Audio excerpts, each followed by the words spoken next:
When I was 16 or 17, I started to wonder about masculinity. So, like any teenage boy at the time, I went straight to the thought leaders on the topic. You know, the Daily Wire, Ben Shapiro, Jordan Peterson, and like a much needed cold hard slap from a proper father figure, the realization started to hit me. Conservative men are kind of all bitches. Now, I know that's a sweeping generalization on all conservative men. They'll probably refute that by saying, not all men. Have you not met a conservative man who's also not incredibly chronically online anymore? The little guys can't help but keep their eyes off other conservatives who are telling them what to be angry about on Twitter. And hey, it may be an issue of taste, given that the United States' very own Secretary of War recently told the world his taste in men. But when these are the same men complaining about the system their forefathers built, it's really hard not to say, and who set that system up? Real men never say misogyny.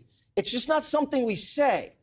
To be a man is to limit your vocabulary. Oh my god, I've already started. Man, it's so tough being a man these days, you know? We have it tough. No soup, no milkshakes, no straws. I guess that's good for the environment and good for my mental health, because when I get a paper straw, I really want to fucking kill myself. All right, on to the next one. To me, masculinity has always been a strange thing. When I was a kid, it was a means to an end, a specific goal to achieve, a specific set of criteria that I had to aim toward. And the more I grew up, the more I questioned whether or not these goals were worth it. Or better yet now, whether or not these goals were even achievable anymore. You know, apart from the chronically hairy chest and back. With that regard, I am struggling with success. And I think more people are waking up to those similar thoughts, that masculinity in a traditional sense is somewhat unattainable now. So society adapted to that and moved the goalposts on what it means to be a man, what signifies success. And conservatives, more than most, were incredibly quick to pounce on the disorientated children, more so than what they're used to. And it's not just conservatives, I know, but if there was ever a niche of people putting way too much effort into grooming children these days, it would probably be conservatives. When me and the boys are out and someone ordered soup, we fucking kill him, because that's what it means to be a man. We don't use straws, we don't drink soup in public, we don't cross our legs. God damn it, it is so tough being a man in 2025, because we have the real problems. He talks for me, Fox News talks for me, we have the real problems in society. Modern masculinity has become saturated with bastardized images of what it means to be a man, what it means to be masculine, what makes a successful man. Being rich, being physically strong, not giving a fuck what people think about you, they have all become key tenets on what it means to be masculine, what masculinity should look like. People like Chris Brown, a very successful musician. People like Conor McGregor, a successful fighter when he's not tapping out. And of course, our very own leader of conservatism, Donald J. Trump. Chris Brown has been seemingly untouched by his allegations of assault against women because he's still racking up ticket sales. Now, I'm not talking about the obvious elephant ziplining around the stadium of the Rihanna allegations. Let's go a little bit deeper. He allegedly stole a woman's phone whilst on parole for assaulting Rihanna, fought with Drake's entourage, fought with Frank Ocean's entourage, physically threw a woman off his tour bus in 2015, had his performing manager cut ties from him after an altercation, and was arrested in 2016 for suspicion of assault of a woman with a gun. So, you know, a pretty sizable list of wrongdoings. And even still, he's being praised as a masculine figure that people should look up to because of his wealth and his ability to keep going despite his haters trying to bring him down. He's our last hope. I'm going to expand on this. Donald Trump is the last hope of Western civilization. Hell yeah, brother. Yeah. How? He can't stop the decay, but he can slow it down. If he doesn't win, it's over. It's over. It's fucking over, right? So, how's he our last hope? If Trump doesn't win, he just done. It is over. It's fucking over. Fuck, we're done. No more men. I'd love to elaborate. Andrew, please. Okay. So the circumstances around him not winning are going to be insane. He's fucking insane, bro. If Donald Trump doesn't fucking win, it's done.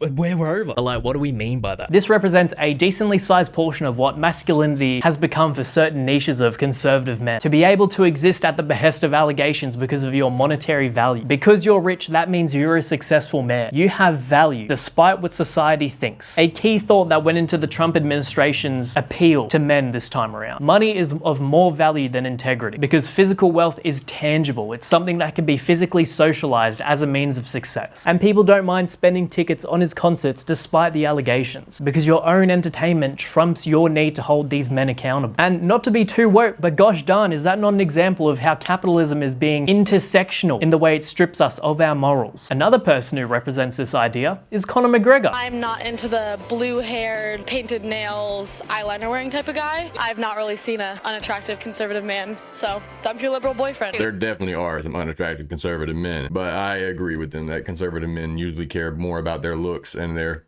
strength. I'm not. Bro, what does that mean though? What does that mean? It's sort of weird to be asked about liberal men just to turn around and immediately start thinking about conservative cock. Is that setting off anyone's red flags? Just me? Okay. I used to be quite the MMA fan. I used to be a Conor fan. He represented to me the man that I wanted to become. Physically fit, confident, wealthy, humble in victory, gracious in defeat. That stopped the second he started assaulting people. The CCTV footage of him assaulting an elderly man in a pub for not buying his liquor, the footage of him damaging company property and injuring his fellow fighter by throwing a trolley at a bus, the numerous allegations of him cheating on his partner, and his rape lawsuit where it was found that he raped a woman so violently, so terribly, that she had to get the tampon surgically removed out of her. I'm sure there's more allegations that you've probably heard of. The video will be an hour long if I went through all of them. But it's the same idea. Conor's masculinity serves as a means to an end for young men to still be successful despite the allegations against him. Any man that's working his ass off is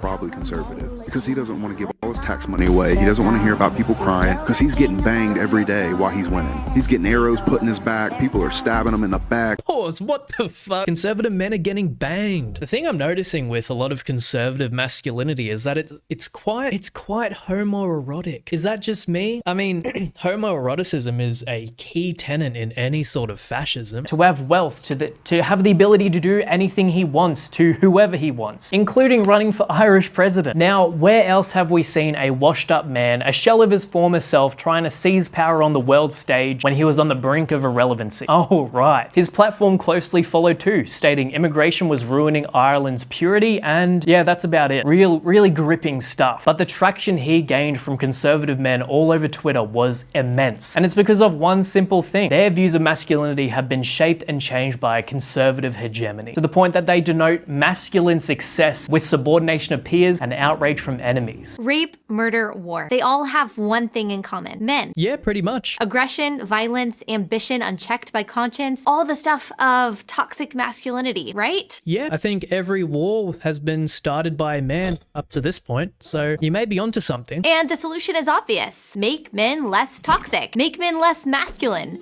Make men more like women. How did we get to that one? We're on a good path for a while, but make them more like women. I know a couple of conservative leaders with some voluptuous titties, if that's what we're talking about. The Trump administration used the gender debate to attract in young, stupid men into his campaign, making appearances on numerous masculine-type podcasts that appeal to young men, hiring social media influencers to whore themselves out to their dumbass male audience, and he profited off of the optics of running for president against a woman of color. Bryce Hall is currently jobless and probably forgotten about because of Trump's dementia. What I mean by that is Trump's administration is hegemonic masculinity personified. Aggression and dominance are seen as admirable amongst his follower base, so much so that it trumps any conversation about Republican policy, of which his supporters can probably only name one. Trump's alpha malification of the White House by bringing in people like Pete Hegseth, RFK Jr., by bringing in Elon Musk, who controls a large audience of men on Twitter, dangling those conservative men by their balls. Their policy stance was one of a protector, to bring America back to its former glory through hard-working men, wanting nothing more to inject their hot patriotism into America. You have to choose your heroes carefully.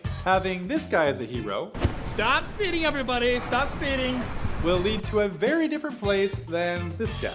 Our ancestors made a fair deal with these natives. Who is he trying to be? I don't know. But if my hero of a policeman was actually my hero, I'd be kind of worried why 40% of his colleagues participate in any form of domestic violence. That's kind of a worry. But hey, maybe that's overstated. Maybe I just need to follow in his footsteps to be truly masculine. This niche of protectionist masculinity is nothing more than a means of control over women and a means of control over liberals. When they talk about the chivalry of being a gentleman, they're not talking about holding doors open for women. They're talking about stripping women away from their bodily autonomy, whether they like it or not, as Trump said. His administration sought to communicate that men were disenfranchised by their country because they seemingly wanted to move past the classic modes of masculinity, traditional modes of traditional men. Trump fed into the notion that the modern culture hates men and hates what men who value masculinity stand for, rattling toxic masculinity off as if it were instances of telling a joke or having too much to drink. The type of masculinity that is being fed to conservatives by the Trump administration is not virtuous at all. It's not anything to be worked towards by any means. It is adolescent and it is pathetic. Their view on their enemies, their outdated views of bodily autonomy, their infatuation for anything culture war related that they're being told to be angry about by faceless accounts on Twitter. Conservative men have become a victim of themselves. I don't know any woman at any age who is attracted to a passive man who looks to her to be his provider, protector, and leader. Because men like that, one, probably don't exist, and two, are probably conservative.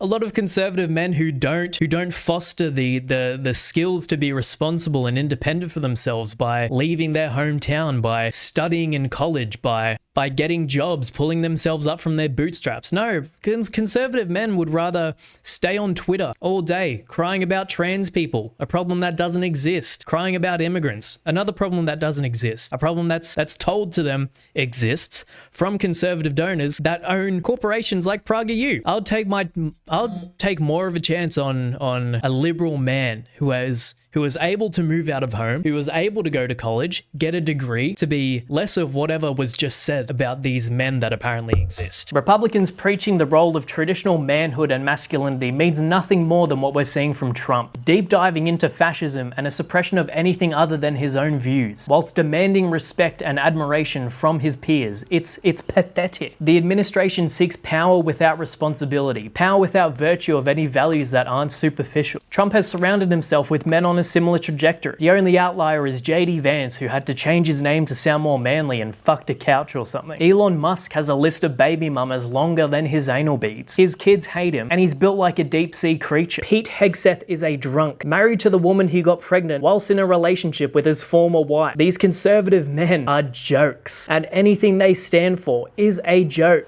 When conservative organizations like this and the Daily Wire tell you what it means to be a man, let's look to our leaders for an example. Let's look to Donald Trump, built like a fucking, I don't even know, I can't think of a clever pun to describe how he's built. Built like a fucking loser. We look to our conservative leaders for a manly man and we see nothing. We see couch fucking JD Vance. We see pedophile Donald Trump. You know, as long as we keep these sorts of men in positions of power, the more we keep these people from profiting off of our attention and infatuation with commercial success dictating masculinity, the more men will remain victims of themselves, of the system that they are perpetuating. We all know the quote, and who set that system up? Not you, definitely not me. I lack that sort of motivation. Not anyone that we know. The system was set up years ago, decades, centuries, fucking whatever. But the more effort we put into propping people up who are profiting off of the system, the more we remain victims of it, guys. So spare me the fake outrage for men's mental health. I'll start caring about it when you conservatives realize that every problem that you're facing right now, women have faced since they were children. I'll start caring when you realize the trans community aren't the root cause of all your problems in your life. And I'll start caring when the conservative men at the top have fallen.